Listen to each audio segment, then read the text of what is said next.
जय हिंद साथियों, आप लोग कैसे हैं। उम्मीद करता हूं कि आप लोग बहुत ही बढ़िया होंगे। ठीक है, तो आज की इस वीडियो में हम लोग क्लास 12th के होम साइंस के टॉप 10 बीबीआई सब्जेक्टिव क्वेश्चन इस वीडियो में कंप्लीट याद करने वाले हैं। तो अगर आप लोग 2025 के छात्र होंगे, 2025 में बोर्ड परीक्षा देना चाहते हैं, तो ये लोग इस वीडियो को जरूर देखकर जाइएगा जो आर्ट्स में होम साइंस लिए होंगे। ओके, तो चलिए तो हम लोग स्टार्ट करते हैं। तब तक के लिए आप लोगों का काम रहेगा कि इस वीडियो को दोस्तों के पास एक बार शेयर कर देना है और चैनल को जरूर आप लोगों को सब्सक्राइब कर देना। ठीक है, इस वीडियो को आप लोग अपने ग्रुप वगैरह में शेयर जरूर करते रहिए ताकि और विद्यार्थी लोग जान सके कि इस चैनल पर सभी तरह का वीडियो अवेलेबल है। 12th क्लास के जितने होंगे साइंस और आर्ट्स, साइंस का पूरे सब्जेक्टिव और ऑब्जेक्टिव डाल दिया गया और आपको आर्ट्स का भी डाल दिया गया। कुछ कुछ आपको आर्ट्स और साइंस में भी सब्जेक्टिव बचा हुआ, लेकिन ऑब्जेक्टिव तो पूरे सभी चैप्टर वाइज डाल दिए हैं। इसलिए आप लोग जरूर जाकर पढ़िए। 2025 के बोर्ड परीक्षा में 100% यहाँ से गारंटी लड़ने वाला, क्योंकि इससे बाहर आपको ऑब्जेक्टिव क्वेश्चन नहीं रहता। सब्जेक्टिव क्वेश्चन हम आपको धीरे धीरे प्रोवाइड कर देंगे। ठीक है, एग्जाम से पहले सभी विषय का कर देंगे, आप लोग उसको भी देखिए और इस वीडियो जो प्रोवाइड करें उसको भी आप लोग जरूर देखिए। चलिए तो स्टार्ट करते हैं, ज़्यादा विलम्ब ना करेंगे। क्वेश्चन नंबर देखिए, फर्स्ट नंबर में क्या कह रहा है कि प्रतिभाशाली बालक क्या है। क्या लिखा हुआ कि प्रतिभाशाली बालक क्या है, या पूछेगा आपसे कि प्रतिभाशाली बालक से आप क्या समझते हैं। प्रतिभाशाली बालक का संक्षिप्त वर्णन दें।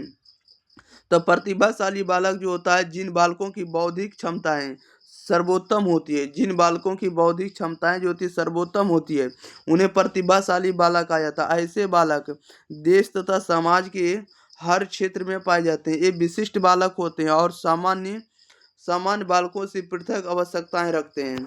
अनिकानिक मतलब कि जिन बालकों की बौद्धिक क्षमताएं जो होती सर्वोत्तम होती है, सर्वश्रेष्ठ होती है, उन्हें प्रतिभाशाली बालक कहा जाता है। ऐसे बालक जो होते हैं देश तथा समाज के हर क्षेत्र में हर जगह पाए जाते हैं। ये विशिष्ट बालक होते हैं और सामान्य बालक को अलग रूप से सोचते हैं और समझते हैं और इनका अलग रूप से कार्य भी करते हैं। ओके, यही आपका प्रतिभाशाली बालक कहलाता है। समझ गए होंगे। क्वेश्चन नंबर 2 लेते हैं। क्वेश्चन नंबर 2 देखिए क्या कह रहा है कि अपराधी बालक क्या है। क्या लिखा हो, अपराधी बालक क्या है, अपराधी बालक किसे कहते हैं। तो कह रहा है कि जो बालक समाज तथा कानून द्वारा बनाए गए नियमों की अवहेलना करता है, जो बालक समाज तथा कानून द्वारा बनाए गए नियमों की अवहेलना करते हैं और वो एक निश्चित आयु से कम आयु के होते हैं, अपराधी बालक कहलाते हैं। क्या कहलाते हैं, अपराधी बालक कहलाते हैं। ऐसे बालक को अपराधी बालक कहा जाता है जो बालक समाज तथा कानून द्वारा बनाए गए नियमों की अवहेलना करते नहीं मानते हैं और एक निश्चित आयु से कम आयु के होते हैं, उसे अपराधी बालक की श्रेणी में रखा जाता है। समझ गए होंगे। क्वेश्चन नंबर 3 लेते हैं। क्वेश्चन नंबर 3 में कह रहा है कि विकलांगता क्या है। तो विकलांगता क्या है या विकलांगता से आप क्या समझते हैं। तो विकलांगता वह है जो किसी क्षति अथवा अक्षमता से किसी व्यक्ति की होने वाला वह नुकसान है जो उसे उसकी आयु, लिंग, सामाजिक तथा सांस्कृतिक कारकों से संदर्भित समान भूमिका को निभाने से रोकता है, उसे विकलांगता कहा जाता है। विकलांगता क्या है, तो वह व्यक्ति को विकलांगता कहा जाएगा जो किसी क्षति अथवा अक्षमता से किसी व्यक्ति के होने वाला वह नुकसान जो उसकी आयु, लिंग, सामाजिक तथा सांस्कृतिक कारकों को संदर्भित करता है और सामान्य भूमिका निभाने में रोकता है, उसे हम लोग विकलांगता कहते हैं, या विकलांगता की श्रेणी में वैसे बालकों को रखा जाएगा। नेक्स्ट क्वेश्चन लेते हैं। क्वेश्चन नंबर देखिए 4 नंबर की ओर। 4 नंबर में कह रहा है कि मील पत्थर क्या है। बताना है आप लोगों को मील का पत्थर क्या है। तो मील का पत्थर क्या होता है। मील पत्थर बालक के वृद्धि एवं विकास में विराम चिन्हों का कार्य करते हैं। मील पत्थर जो होता है बालक की वृद्धि एवं विकास में विराम चिन्हों का कार्य करते हैं। शारीरिक विकास के मील पत्थर सिर से पंजे की ओर अग्रसर होते हैं। सिर से पंजे की ओर अग्रसर होते हैं। अतः बालक पहले अपने सिर पर नियंत्रण करता है। पहले बालक जो होता है अपने हेड पर, अपने माथे पर पहले कंट्रोल करना सीखता है। तब शरीर, भुजाओं तथा टांगों पर नियंत्रण करता है। पहले नंबर सिर पर कंट्रोल करता है, इसके बाद शरीर, भुजा, टांगों पर कंट्रोल करना सीखता है। यह मील पत्थर माता पिता को चिकित्सा संबंधी राय बताने के लिए एक मार्गदर्शक प्रदान करता है। एक बार फिर से इसको समझ लेते हैं। देखिए बहुत इंपॉर्टेंट क्वेश्चन है। इसमें से पहले कह रहा था कि मील का पत्थर क्या है या मील पत्थर क्या है। तो मील पत्थर बालक की वृद्धि और विकास में विराम चिन्हों का कार्य करते हैं। शारीरिक विकास के मील पत्थर सिर से पंजे की ओर सिर से पंजे की ओर अग्रसर होता है। अतः हम लोग कह सकते हैं पहले बालक जो होते हैं अपने सिर पर नियंत्रण रखना सीखता है, तब शरीर, भुजाओं तथा टांगों पर नियंत्रण रखना सीखता है। ये मील पत्थर माता पिता को चिकित्सा संबंधी राय बताने के लिए एक मार्गदर्शक प्रदान करते हैं। उसे हम लोग क्या कहते हैं, तो मील पत्थर कहते हैं। ओके, अगला नंबर है कि अस्थाई दांत क्या है। देखिएगा अस्थाई दांत क्या है, तो दांत निकलने की प्रक्रिया एक निरंतर प्रक्रिया है। ठीक है, जीवन पर्यंत प्रक्रिया है। कहने मतलब जीवन में आपको एक बार अस्थाई दांत निकलेंगे जो 25 वर्ष तक चलती है। कह रहा है कि दांत दो प्रकार के होते हैं, अस्थाई दांत और अस्थाई दांत। सभी अस्थाई दांत निकलने के बाद अस्थाई दांत निकलने प्रारंभ होते हैं। अस्थाई दांत 6 वर्ष से निकलना प्रारंभ होते हैं। अस्थाई दांत की अपेक्षा एक बड़े होते हैं। इसकी अधिकतम संख्या 32 होती है। दांतों की संख्या 32 होती है। इसके टूटने के बाद जो होते हैं पुनः, कहने के मतलब कि इसके टूटने के बाद पुनः दांत नहीं निकलते हैं। ओके, इस बात को याद रखेगा। देखिए जीवन काल में आपको याद रखना है कि जीवन काल में जो होते हैं 20 दांत ऐसे होते हैं कि दोबारा निकलते हैं। ओके, याद रखिएगा 20 दांत आपको दूध वाले दांत होते हैं। चलिए एक बार और समझ लेते हैं कि अस्थाई दांत क्या है। दांत निकालने की प्रक्रिया एक निरंतर प्रक्रिया है जो 25 वर्ष तक चलती है। दांत दो प्रकार के होते हैं, अस्थाई दांत तथा अस्थाई दांत। सभी अस्थाई दांत निकलने के बाद अस्थाई दांत निकलने प्रारंभ होते हैं। अस्थाई दांत 6 वर्ष निकलना प्रारंभ होते हैं। अस्थाई दांतों की अपेक्षा ये बड़े होते हैं। इसकी अधिकतम संख्या 32 होती है। इसके टूटने के बाद पुनः दांत नहीं निकलता है। नेक्स्ट नंबर लेते हैं, क्वेश्चन नंबर देखिए 6 नंबर की ओर। कह रहा है कि जीवाणु क्या है। जीवाणु क्या है ये आप लोग को बताना है। तो जीवाणु क्या, तो जीवाणु लिखिएगा कि जीवाणु एक कोषीय जीव होता है या एक कोशिकीय जीव होता है। कोशिकीय ही कर दीजिएगा, ठीक है, कोशिकीय। क्या लिखिएगा, कोशिकीय जीव होता है। जीवाणु जो होता है एक कोशिकीय जीव होता है, एक ही कोशिका पाया जाता है। सर्वप्रथम एंट वॉन ल्यूवेनहॉक ने 1675 ईस्वी में अपने द्वारा विकसित सूक्ष्मदर्शी की सहायता से जीवाणु को देखा। पूछा जाएगा कि सबसे पहले जीवाणु को कौन देखा, तो एंट वॉन ल्यूवेन ने देखा। कब देखा, तो 1675 में देखा। कब देखा, तो 1675। किसकी मदद से देखा, तो सूक्ष्मदर्शी की मदद से देखा, माइक्रोस्कोप की मदद से देखा। तब जीवाणुओं की हजारों प्रजातियों को पहचाना जा चुका। कह रहा है कि जा चुका है। खरा जीवाणु सभी जगह पर पाए जाते हैं। जीवाणु क्या है, सभी जगह पर पाए जाते हैं। ओके, इस बात को भी याद रखना है।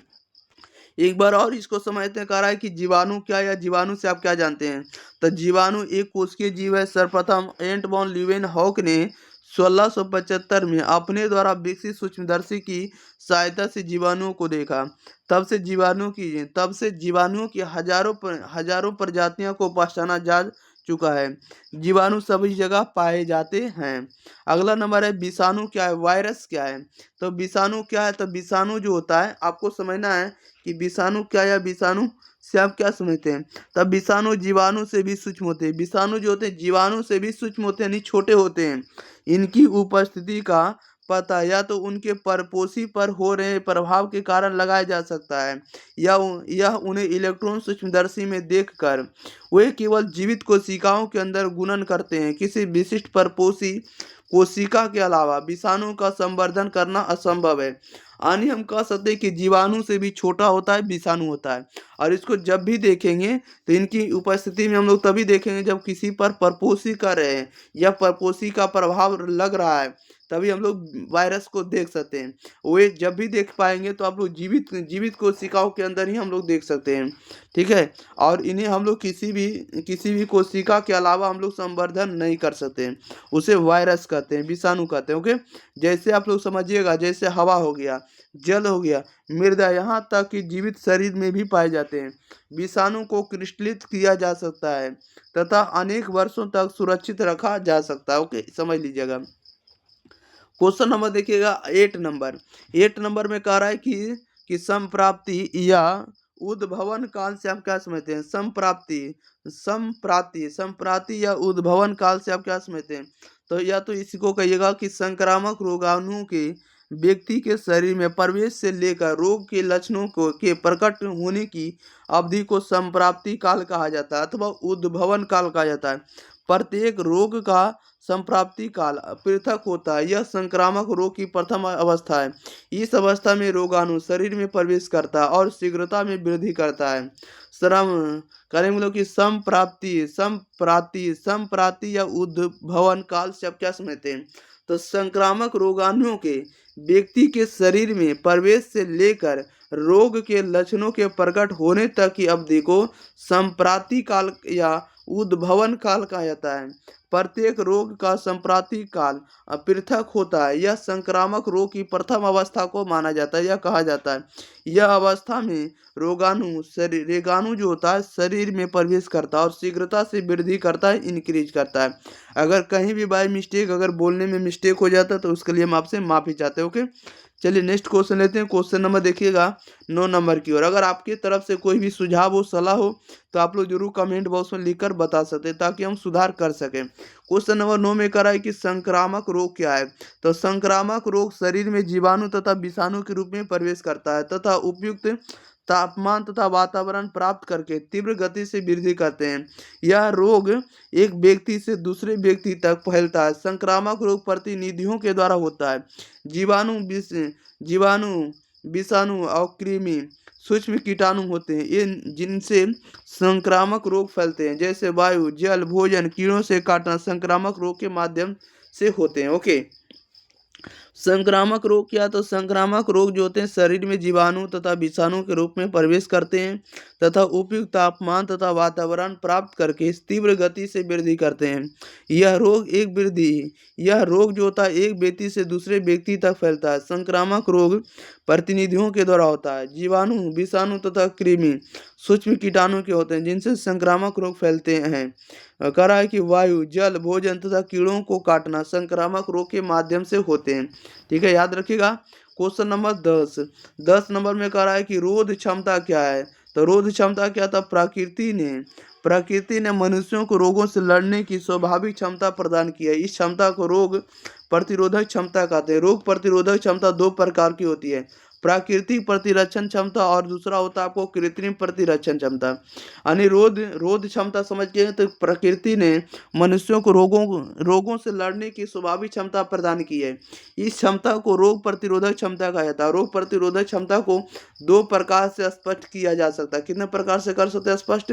तो दो प्रकार से स्पष्ट कर सकते हैं। एक आपका प्राकृतिक प्रतिरक्षण के रूप में और दूसरा कृत्रिम प्रतिरक्षण के रूप में। आइए अगला इसी में बात करते हैं।